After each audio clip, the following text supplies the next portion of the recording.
Welcome back to our third installment of the Lunch Break series of the Boss Juice podcast.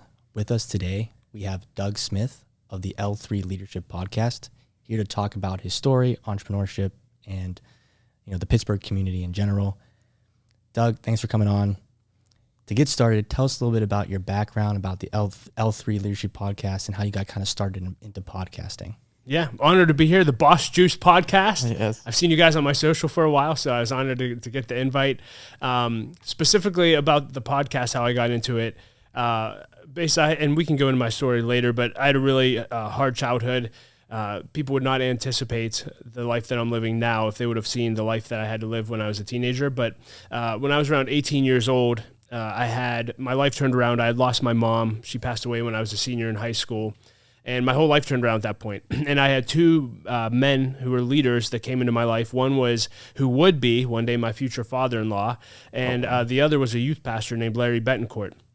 And I started interning at this church, and Larry would bring in leaders from the community. So, before there was podcasting, we'd have in-person events like this. And so someone would speak and he'd say, hey, if you really connected with this leader, you should ask them out to coffee. And he gave us this whole process for getting mentors and what to do during a meeting, what to do after a meeting. And so I started doing that, and I would invite leaders out to coffee every single month. And after about 10 years, literally, of doing that, all of my peers started saying, like, wow, Doug, you get to spend time with all these cool leaders. I wish I could. And, I always laugh. I just thought, like, have you ever asked? Yeah. Because 99% of the reason you probably haven't met with them is because you haven't asked. And so, but I saw that as an opportunity, and I thought, this was before podcasting was really big. I just thought, hey, what if I start recording my conversations with leaders so it's not just selfish and benefiting me, but benefiting anyone that would listen? And so my wife bought me literally a $50 recorder off of Amazon. I know nothing about equipment, and my first interview was my father-in-law. And so I threw a small recorder in between us on a couch in his living room, and that was the beginning of, now we're 400 plus episodes in and been doing this for 12 years. That's awesome. What year was that when you first started? 2012. Oh, wow. Yeah. Okay. So you're an OG. You're a podcast OG. Podcasting before it was cool is what I tell people. Yeah. But now the competition is fierce. Oh, my goodness. My goodness. Yes. Yeah. But that's a cool story. That's a really cool story. And you started off, it was just audio? No mic, no video camera, just the recorder? Yeah, just audio. I didn't had video for a long time, probably until like 5 years ago. Okay. Yeah, so. Yeah. Interesting. Awesome. I could probably learn from you guys. Yeah. So. Dylan's I need great. some boss juice. Yeah, some boss. But actually, I'm going to throw your question back at you that you asked us before this. Who was your favorite interview? Yeah, for me, and again, it's like, I'm sure it's the same for you guys. It's like picking your favorite child. Yeah. I'd probably say Clint Hurdle. He was the former manager of the Pittsburgh Pirates, and I had seen him speak at a few events, and just a phenomenal human being. But he was the first really big interview that I had, or at least that felt big to me, a professional sports coach, and he was a larger-than-life personality. And how I got it was I had a friend that's friends with him, and we were at a fundraiser, and he's like, oh, I'll introduce you, I'll set you up, I'll throw you a softball. And basically he just said, hey, Clint, this is my friend Doug. And he just total silence. I'm like, how am I going to turn this into a podcast interview? And I just said, I admire you. And I just asked him, and man, he's such a servant, leader-minded guy. And he just said yes. And so I still remember shaking, walking into PNC Park and into his office. But within 5 minutes, he makes you feel so comfortable. And from then on, we've been great friends since. And he lives in Florida now. And definitely one of my favorites. That's awesome. One of the things that I think our shows parallel is we interview leaders. We focus more so on entrepreneurs, but we interview leaders. Entrepreneurs are leaders. And you've interviewed a lot of interesting leaders. And one of the things that we've noticed on our show is that we've noticed that when we ask certain questions, there's a common characteristic or common answer that a lot of guests give. From your interviews with your guests, what would you say is a common characteristic that they portray or they talk about on your show? Yeah, I think one thing, and we were kind of talking about this before we started recording, is people's lives aren't perfect. Their lives are hard. We were just talking about Clint Hurdle, and Clint's very open with this, and he would share it on he shared it on my podcast. Like, he went through, he got divorced twice. He was an alcoholic for a while. If we go into my story, you'll hear my background. And I think sometimes when we see leaders or people we admire, we see the social media highlights or see them in a newspaper on ESPN, and we think, oh, if I could be Clint Hurdle, my life would be perfect. But the reality is, man, we all go through suffering. We all fail more often than we succeed. And I think that's been what's been so humbling about it, is when you actually get to know them, it's like, wow, these are just real people who are just like you and me. And it really encourages me and gives me courage to go out and make my own risks, because I recognize that there's no path that's just straight up and to the right. It's tough, and I'm going to hit times where I want to give up and throw in the towel, but that's why I need community around me. Yes. It seems like those people, the characteristic is they were the best at dealing with the adversity. They were able to continue and push forward harder than the other people, because it's like indefinite that you're going to do that or have to deal with that. Yeah, never give up. Yeah, never give up. I like that. And so in interviewing these guests, and you see them, they talk about their adversity and their hardships. Is there something, do you think that, and you had mentioned community. Do you think that it is their community or the people in their life that helps them succeed? I know you had talked a little bit about how your father-in-law played a big role. Or do you think that people can take their own accountability and kind of turn their life around? Yeah, for me, so at L3 Leadership, one of our core values is community. And we always say that no leader should ever do life alone, but in community. And are there people that can charge pretty hard and go pretty far and be pretty successful on their own? Yes. But what I found, I actually had a leader tell me when I was in my 20s, he said, Doug, I think only about 2% of leaders make it to their finish line, truly realizing all of their potential and doing everything they were supposed to do. And a lot of times it's just because they didn't have community around them, that when things got tough. So for me, one of the reasons we do mastermind groups is we believe every leader needs to be three things: fully known, fully loved, and fully challenged. So what that means is you need a place and a group of people around you that you're fully known, that you can come to and share anything with. And when I mean anything, anything. You could be going through the hardest thing ever, but you can share that because, number two, you're fully loved. And so I have a group I'm leading now, and we had a national leader who mentors me come in and pour into our guys. He said, guys, if you're struggling with something, you don't have to tell everybody, but you have to tell somebody. And he said, the people you need to tell are the people in this room. And it's because they couldn't care less what you're going through or struggling with, but it's because they couldn't care more. And so we need that. But then not only do we need to be fully known and fully loved, we also need fully challenged. You know, I often joke that my personality, I'm a words of affirmation guy in the love languages, like just pat me on the back, tell me I'm awesome, and I could charge back out there. Mm-hmm. But sometimes I don't need a hug and a high five. Sometimes I need a slap in the face. And that's the fully challenged part. And we all need challenge at time with the truth of, hey, you're better than that, or hey, you need to do that. And we need truth. And so fully known, loved, and challenged is absolutely essential for anyone in leadership. Yes. At Endosha, we help transform visions into results. What does that mean? We often work with companies who are doing amazing things that have incredible products and services, but fail to communicate what they do properly and market themselves effectively. We passionately serve entrepreneurs, business leaders, and visionaries to see what's in their heart and their visions for the future come to life. We do that by providing fractional marketing leadership and creative execution all in one. That's what we call VCMO. With VCMO, you get a marketing director and a team of creative professionals to help execute all of your marketing needs, all for one monthly cost. How do we do all this? We do it three ways. Number one, we get your vision. We get excited about your mission and your trajectory as a company and come alongside to see you go further, faster. Two, we have a team of talented strategists and creatives to get all of the work done.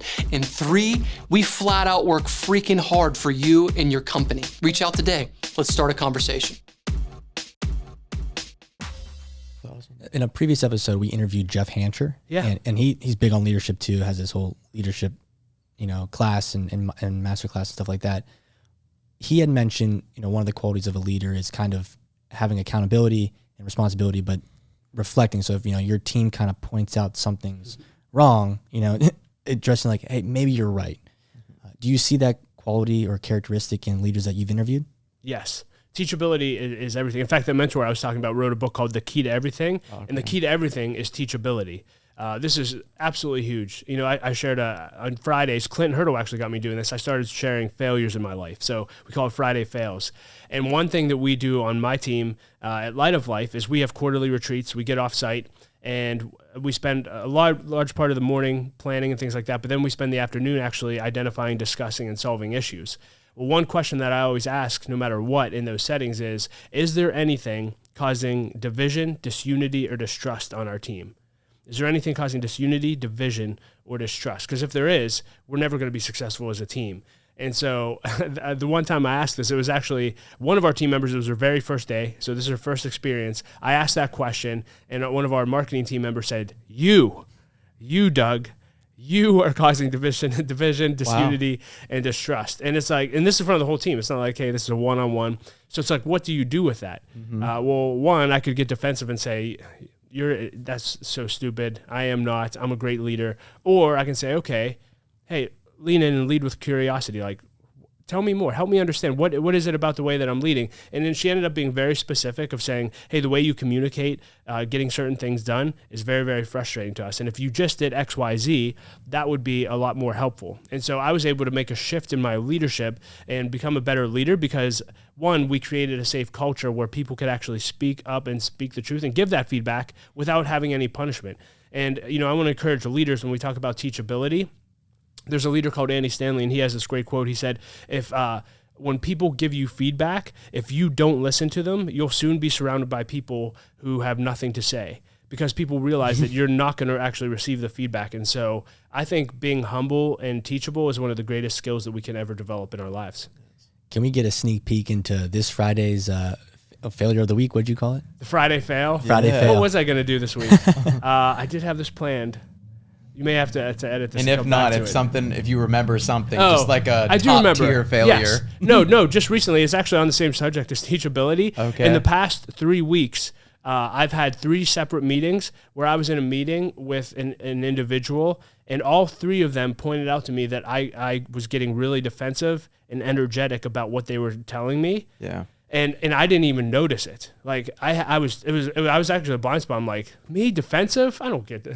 I'm Mr. Teachable. No, but it's like, okay, 3 specific people said that. And so for me, it's just recognizing like, okay, what is causing that failure for me to get defensive? Do I have too much on my plate? Am I too passionate about something? And so I really had to dissect that and get back to those people, apologize, own it, and say, please continue to call that out in me when you see it. Because again, that's the only way I think we get better is when we get coached. Sure. Awesome. Absolutely. So you had mentioned Light of Life. Can you explain what you do there? Yeah, so Light of Life, for those listening here in Pittsburgh, we're a nonprofit on the north side of Pittsburgh. Have been there for over 70 years, serving the men, women, and children of our city who are experiencing homelessness. And so what we do is we have a continuum of care, and what we mean by that is no matter where someone is in their journey of experiencing homelessness, we want to have a next step for them. So we have a street outreach team that'll go out to those encampments and sitting out on the street, and we'll build relationships with them in hopes that they'll come in for a night of shelter or a meal. We have an emergency shelter with up to 75 beds for men, women, and children that can stay there every night, and they'll get a warm bed, a hot meal, and a shower. And then we have long-term programming as well. And so we have men and women who can live with us anywhere from 9 months to 2 years. And we help them with their recovery if addiction is part of their journey. We help them get an education and find employment. We help them have housing, and then ultimately, relaunch them into society, hopefully better than when they walk through our doors. And so it's a great honor to be there. I've been there for 14 years, and I'm currently serving as the assistant executive director. So basically overseeing the day-to-day operations of the organization. And I've been in that role for about 2 years. You mentioned that you help these people kind of recover, find housing, and then get employment. Mm-hmm. How could businesses in Pittsburgh or entrepreneurs in Pittsburgh help you guys or help the less fortunate people get more involved in the business community? Yeah, specifically on the employment end, and I know this depends on what your business is, but hiring the men and women that we serve. A lot of these men and women, we're in a position where they're undesirable for the workplace, and so we're so blessed to have partners with businesses that'll say, "Hey, we'd love to give someone a second chance," and we see that happen. There's one guy that's coming to mind that one of my coworkers got him a job at BNY Mellon over 10 years ago now, and he's still there, and he's loved, and it's just an amazing thing. And so you can make a huge difference. And I think sometimes as employers, it's like, well, what's their skill level? Like, you'd be surprised how skilled the men and women who walk through our doors are. We talk about education. Sometimes we have to teach people how to read and get a GED, but other times, literally, we're just trying to help people who literally have master's or doctorate degrees, but because of some of their choices, found themselves in our doorstep, and we're able to help them find it. So I would say employing people, 1, and then 2, on the ways to get involved. Volunteering is always huge, so you can always come down. That's how I'd encourage you to start your relationship with Light of Life. Come down and serve a meal. See what it's like. Interact. Get to know some of the men and women. Get to know their story. Don't just scoop them food, say, hey, how are you? What's your story? And listen to them. And I think, most people come to Light of Life volunteering thinking that they're going to change lives. But what they end up finding is their life is the one that ends up getting transformed. And it's a beautiful thing. Yeah. And then I'm in fundraising, so I'd be remiss not to say, hey, you can support us financially as well. We're funded primarily through individuals, businesses, churches in the region. And so without them, we wouldn't be able to do the work that we've been doing for 70 years. It's such an issue that's occurring right now in our country, and it's a topic. We hear it politicized constantly, but really it annoys me when you're dealing with having conversations about human life and it's a political conversation. Like, it goes a layer deeper when it comes to human beings, like our brothers and sisters who really did maybe just one or two decisions. They went off the beaten path, and now they really just need another chance. So when I hear stories like this, nonprofits like this, like, it's just very uplifting to know that you guys aren't making political statements. You're literally looking at somebody for the human being that they are, and you're seeing the best in them, and you're trying to connect with them in a human level. So like, it's awesome. I love that. And I learned this personally. And again, we can go more into my story, but I was a drug dealer in high school, into drugs. I had a younger sister, and I mentioned how my life kind of turned around because I had different people come into my life and show me another way. My sister kept going down the same path. And about a year into my time at Light of Life, she came to me. She was 5 months pregnant with my first nephew. And she just said, Doug, I need help. And I said, well, what do you mean you need help? And she said, I'm a heroin addict. And I had no idea. I had done drugs, but never gotten heroin, and I had no idea what to do. So I reached out to our program director at Light of Life. And for 9 years, Light of Life walked me, my family, and my sister through my sister's addiction. She ended up homeless twice in that 9-year period, had 2 kids, was in our program 3 different times. The third time she was in our program, she was clean for 18 months. It was beautiful. I felt like I had my sister back. We're a faith-based organization too, and so she rededicated her life to Christ and became a person of faith. So that was really important to me. But unfortunately, after those 18 months, she ended up relapsing for the upteenth time, and she overdosed and passed away in December of 2019. And I always share that story going back to the human side. If you would have ever asked me personally if I would have ever known someone in need of Light of Life services, let alone it being a family member, I would have never believed you. But what I've come to learn through my sister's story and through getting to know men and women in our program for the past 14 years is everybody is somebody's sister, everybody is somebody's brother, somebody's son, somebody's daughter, somebody's mother, and somebody's father. And when you see it that way, it really does change everything. When I show up to work every day, I show up because as long as someone's breathing, there's hope. And so I see my sister walking through the doors. And again, on the faith side, I don't mean to get too heavy on the spiritual side, but for me, knowing, even though I didn't get the natural win I wanted with my sister, I believe I'll see my sister again because of Light of Life services. And the reality is also the work we do is extremely dark. Like we say that we stand on the gates of hell, like it's life or death. There's people that will walk through our doors today, and if they have a good experience, it could be the first step to their transformation. And if they leave and have a bad experience, we may never see them again, and tonight could be their last night. And so the work we do is so serious. But you said, I love what you said. It's all about seeing the individual. And that's why I encourage you guys, when you come down, get to know people's story.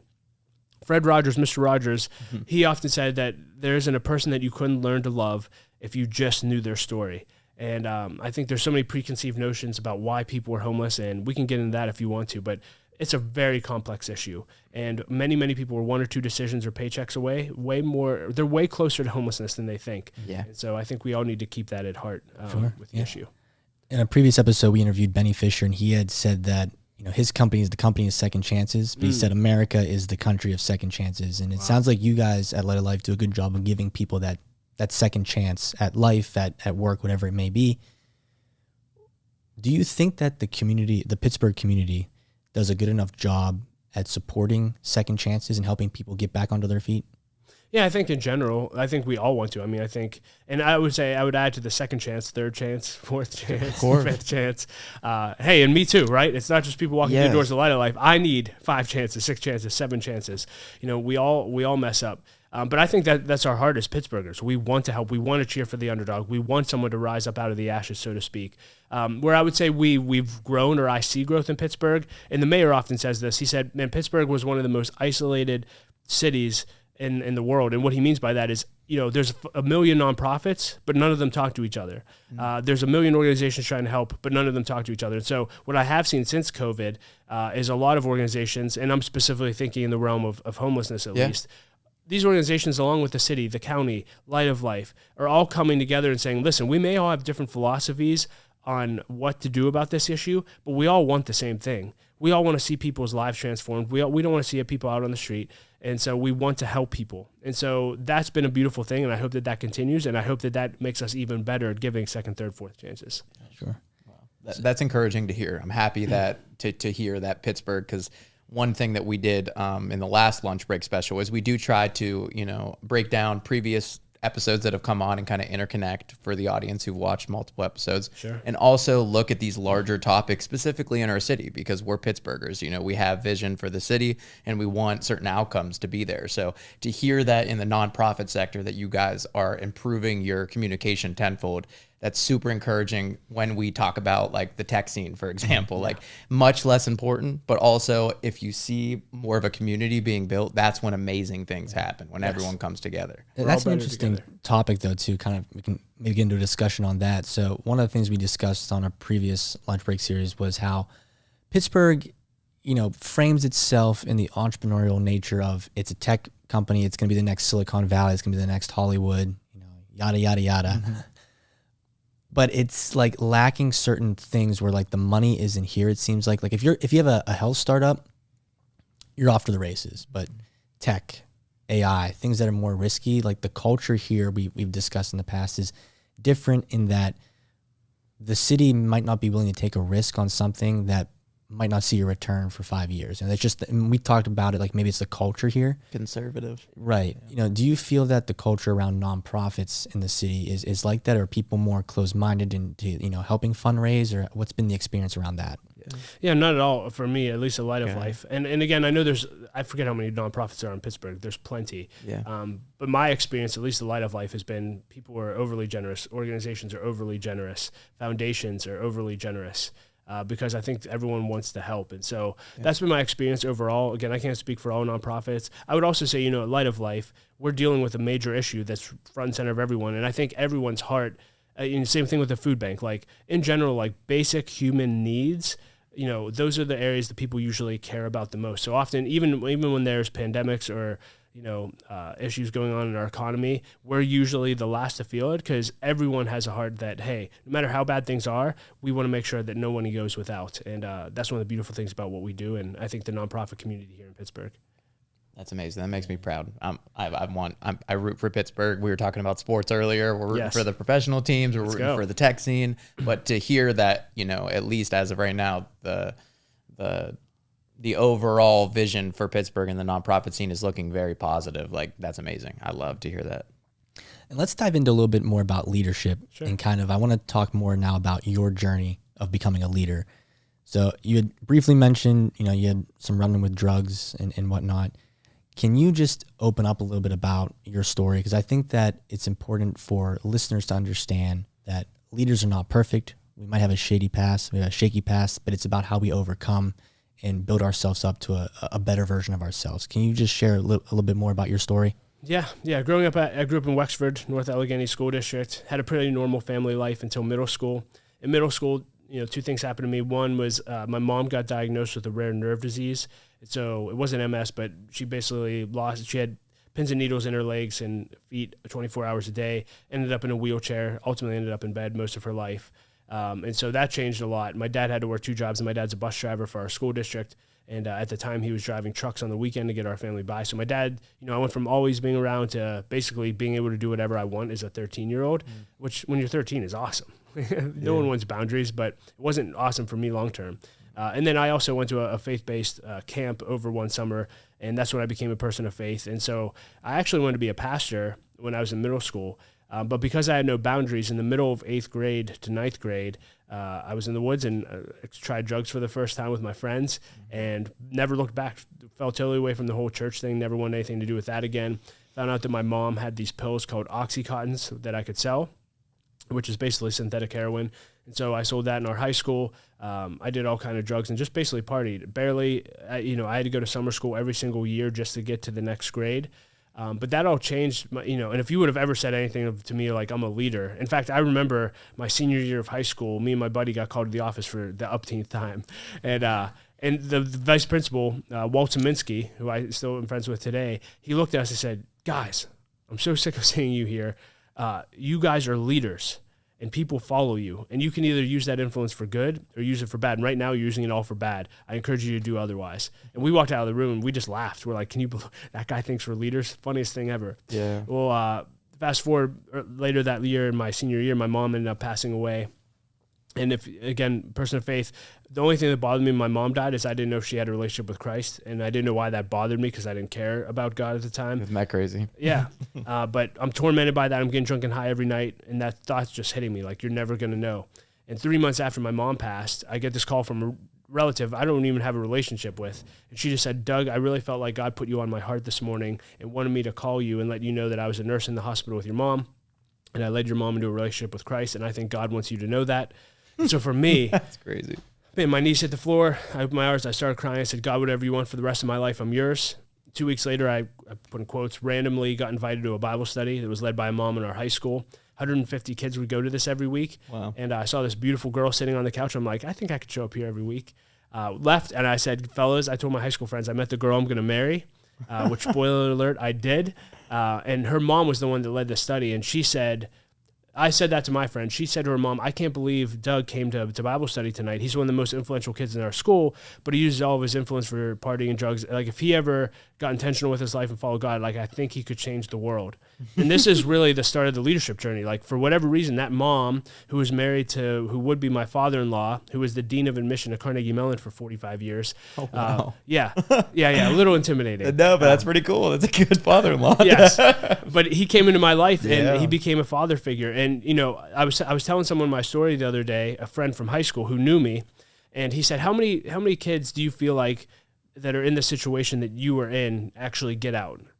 And I'm an optimist by nature, as you could probably tell. Mm-hmm. And I said, I bet 50%. And he goes, I think it's more like 5. Wow. And man, my heart just shattered. But what I've learned in my experience is the number one way, and again, as a faith-based person, God was the number one way out.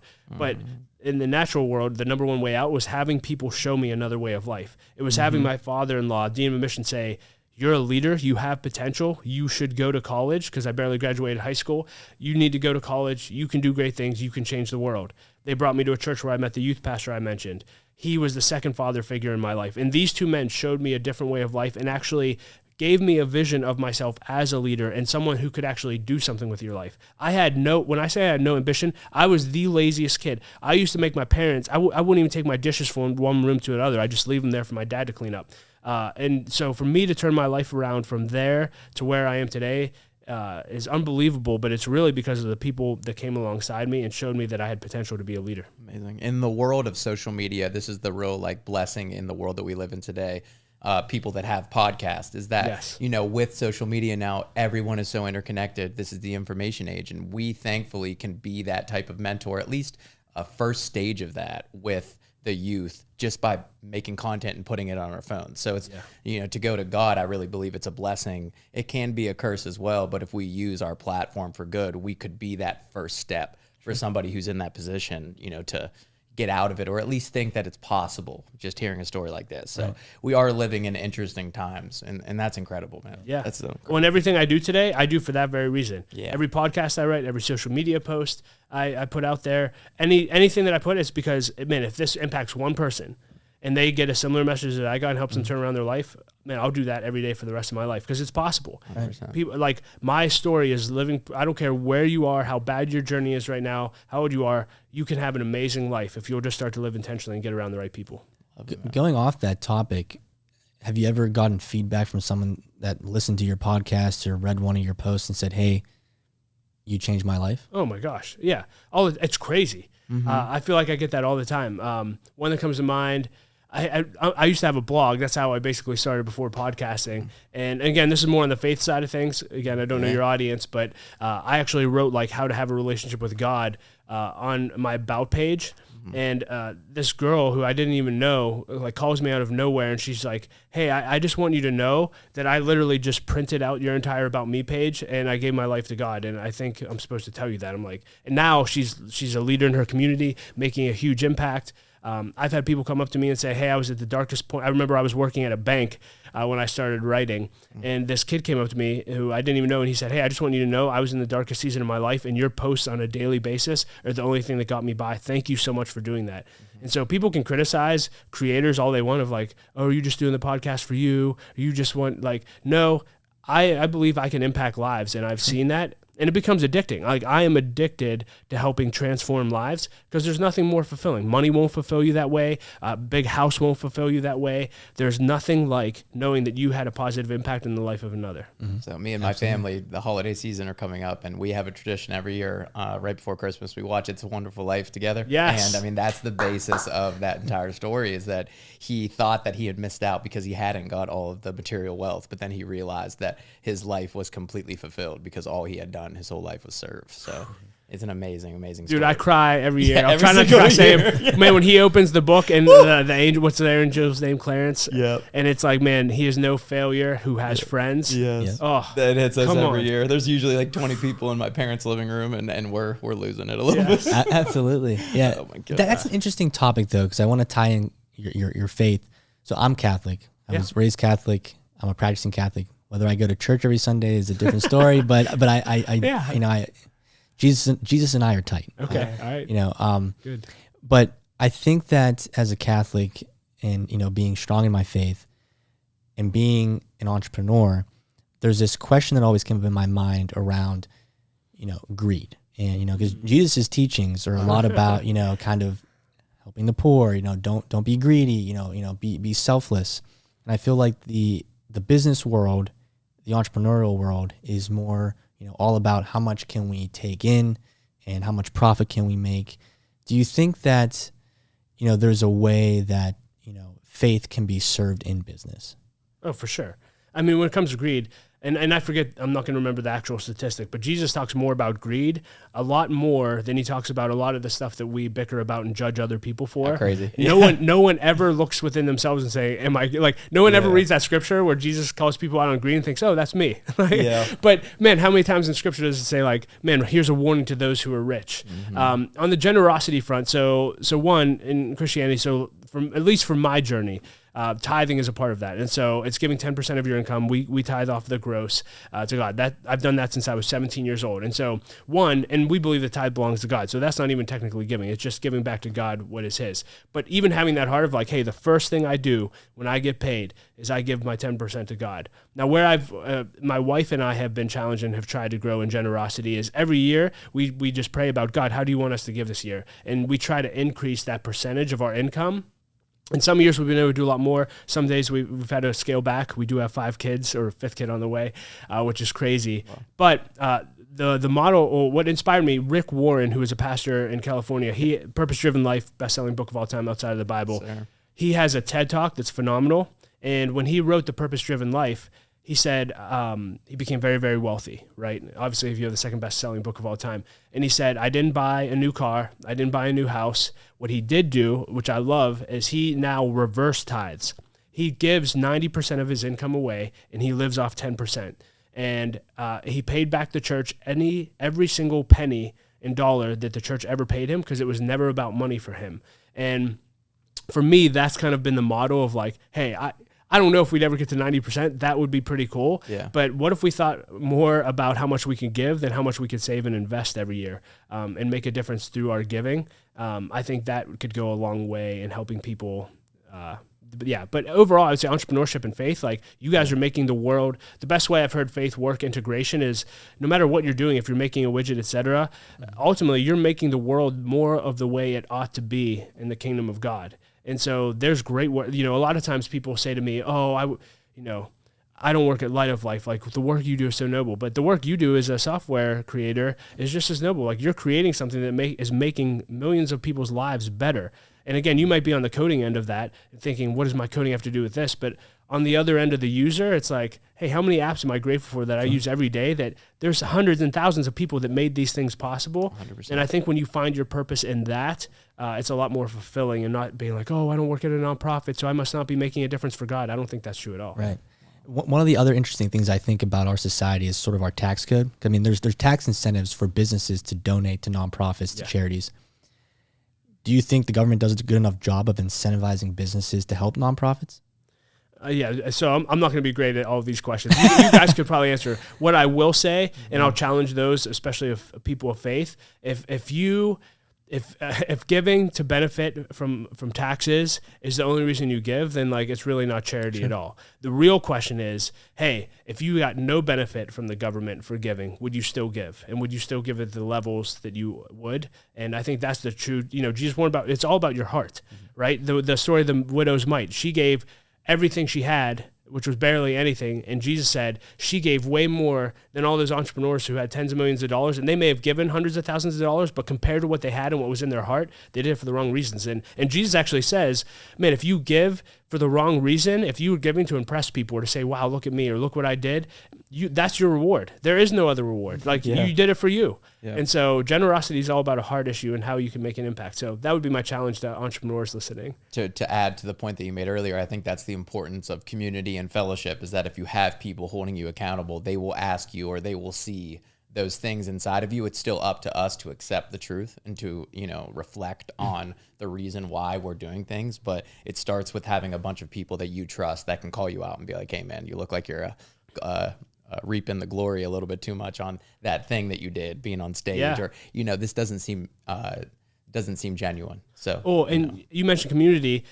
So I've been leading mastermind groups for over 10 years now, and part of what we do in mastermind groups is we share our goals with each other. And often what I found is people of faith have giving goals. And there'd be people who maybe weren't in that season of their life, or maybe weren't people of faith, and they hear about other people having generosity goals, and then they get inspired, and then they start to give. And then you can go back and forth. Like there's a guy named Dave Ramsey. I don't know if you guys are familiar with him. Yeah. Dave Ramsey, one of his life goals was to give away $1 million in a day. And I think just a few years ago, he did it. Like, man, when you start getting excited about generosity and the impact you can make financially, think of how much that would drive you to bring in even more revenue for your business when you can make an even bigger difference. It's a much better motivator. Yeah, of course, I agree. Absolutely. I think that's important too. Speaking of Dave Ramsey, I know a little bit about his story. He's done a lot for his employees. I mean, if you listen to his story and what he's done for some of his employees, it's incredible. So when you talk about, I'm sure that guy makes a ton of money, but where his heart's at, I think he's more focused on the giving than the money. So. Oh yeah, he's one of my heroes. I know recently, I think around every Christmas, they'll go to either Costco or the mall, and everyone gets $1,000. Every employee, and he has 1,000 employees, gets $1,000 just to go buy their family presents or whatever. It's just one example. So yeah, find heroes that are generous and have them inspire you. Mm-hmm. Absolutely. Man. Absolutely. So going back onto the whole podcast realm and interviewing different leaders and starting a podcast in Pittsburgh, one of the things I want to talk about on the entrepreneurial side is I believe that podcasters are another level of entrepreneurs. It's still a risk. The barrier of entry might be low, but it's still a risk. You're still trying to create something, build a brand and a business out of this. Do you think that Pittsburgh has a good culture around podcasting or media in general? Or media in general? Yeah. Sure. Yeah, I don't pay that much attention. Like, there's a few people I have my eye on. Like, you guys are on my radar now. So I think so. But at the end of the day, it's just like, hey, just create. Yeah. And when I meet podcasters, so this is totally random, but if you're meeting people that compete against you, like, hopefully that just drives you more of like, hey, I'm reading a great book now called Choose Your Enemies Wisely, which is really, really interesting. Yeah. But it's basically like, hey, how many, like, if you watch The Last Dance with Michael Jordan, like, how many times was he driven by an enemy who was another player who said, man, Jordan's not that great. I'm going to own him tonight. Mm-hmm. And what did Jordan say? Man, that's all I needed. Yeah. So, but when we actually, so I think it's great to compete against one another. But what I found is when we actually get, and again, going back to community, when we get in a room together, hey, we can compete all day out there, but man, it's a brotherhood, it's a sisterhood, it's brothers and sisters coming together and friends, right? And so 100%. I think on the community sense, yes, it's very, very good, even if we have some, hey, I need to outdo that. Boss Juice is competing with me now. But you mentioned it even with nonprofits. The nonprofit scene in Pittsburgh, you felt really grew, 2-3x because of communication between different nonprofits. I think, to answer his question, my opinion is we haven't reached our full potential in regards to the media potential that Pittsburgh has. Yeah. There isn't massive brands, like there's not a Joe Rogan podcast or even Let's something change that. smaller. Yeah, exactly. Absolutely. But it starts with people coming together and just reposting each other's stuff. Like, I'm very thankful that we got to sit down with you today and hear your story. And yeah, just amazing. So hopefully we spend 2025, helping each other out. So is that the goal of the Boss Juice podcast, is competing with Rogan? Yeah. Let's go. One day. Maybe I always told him I'd love that to he have him reminds me on. of Lex Friedman. He's a Lex Friedman guy. I believe in him. Let's go. Yeah, good question asker, I've gotten better. I will say, Yes. it's been a journey. Dylan, people don't know. I got to shout out Dylan for a second because he's good at what he does. He's good at critiquing, and Yes. he gives me good feedback. And so, as you kind of mentioned, being able to take feedback and listen to what people say, so He's blunt. He tells you the truth. Yeah. Even when it hurts Right. really bad, he's our guy. That's All our right, guy. I can't wait to hear the feedback on this episode. Let's go. But Doug, I appreciate you kind of sharing your story and, things about nonprofits and your views on podcasting and leadership. Usually we ask our guests a question and it's about their word of advice for entrepreneurs. But I want to change this question today because, I do view you as an entrepreneur, as a leader, but we wanted to change, Jade and I were talking and we kind of had an idea for a different type of question. And Jade, and this was your idea. So why don't you kind of hit him with our little So change we do of one pace word here. of advice, but because of the fact that you've made such a career in media and you've been doing it for a very long time, what would be your one word of advice for podcast or brand personalities based on your experience? What's the one word of advice? Oh man, me with one word with anything is tough. You can make it like 20. So trust me. start where you're at and get feedback and get better. Start where you're at, get feedback, get better. So start where you're at. One of the greatest things that I hear for feedback from me on a positive note is, hey, I went back and listened to the first 20 episodes of the L3 Leadership Podcast, and I am blown away by how far you've come in question asking, in quality, et cetera. And so to look back on a journey of growth of 12 years, phenomenal. Always get feedback. The times I've grown most, I ask 2 questions at the end of every podcast that I do. Number 1 is, hey, make me better. What was this experience like for you? I'm going to ask you guys the same thing when we get off this mic. What could I have done to make the experience better? How can I be better the next time I'm a guest or the next time I'm a host? A lot of times people say, oh, you're great. I've had probably 3 or 4, and I'll just give you one if it's helpful. Yeah. I remember it was same piece of advice from 2 different leaders. One of my mentors said, Doug, when I listen to you on the podcast, it sounds like you're so focused on getting to the next question that you're not actually listening to the guest. And I would come up with 3 or 4 pages of questions. So I thought, okay, I need to chew on that. Ken Coleman, who works for Dave Ramsey, he's interviewed people for a living. I brought up that feedback to him after an interview, and I'm like, hey, speak to me. He's like, well, what are you afraid of? I'm like, what do you mean, what am I afraid of? He's like, you're afraid of something. If you're so focused on going to the next question that you're afraid, you're not afraid what the audience thinks. The audience isn't here. He said, you're afraid of the person you're interviewing. You think that they're better than you. And the reality was I did. And I was so insecure about what the people sitting across from me thought of me that I didn't let my curiosity lead the interview. That feedback changed everything for me. And so I got feedback. That was number 2. Start where you are, get feedback, and then grow. Okay, I changed some things after that. I stopped caring, not completely, but I stopped caring about what my guests think. I listened. I didn't have to follow my script of 30 questions. If you guys said something and I'm interviewing you and I'm like, wow, I'm just going to follow that. Yeah. That was a game changer in my interview skill. So that would be my advice to people in media. Just always get better. That is amazing, man. Yeah. That is awesome. Cool. Doug, thanks for coming on, man. I really appreciate the time. Yes. Boss Juice. Thank Hey, you when so you're competing much. with Rogan, let's go. Yeah, let's go. go. Absolutely. One day, Joe, we want you to come on. Yes. Invite me. I went in, Yeah. I went in the room. That's it. The other Remember me co-host. when you're that big. Yeah. 100%. Okay. Cool. Thank you so much, Thanks, Doug. Doug. Well, hey, leader, thank you so much for listening to my conversation with my friends from the Boss Juice podcast. I hope that you enjoyed it as much as I did. You can check out their podcast, the Boss Juice podcast, anywhere you listen to podcasts. I encourage you to check them out. I also want to thank our sponsor, Endosha Marketing Solutions. They are the producers of this podcast, and if you are looking for help with your organization's marketing, I cannot recommend them enough. I've been working with them for years. You can check them out at endosha.com. That's ANDOCIA.com. And as always, I like to end every episode with a quote, and today I'll quote Lao Tzu, who said this: "A leader is best when people barely know he exists. When his work is done, his aim fulfilled, they will say, 'We did it ourselves.'" I love that. Well, that's going to make a wrap on today's podcast. And as always, leader, remember, don't quit. Keep leading. The world desperately needs your leadership. I'll talk to you next episode.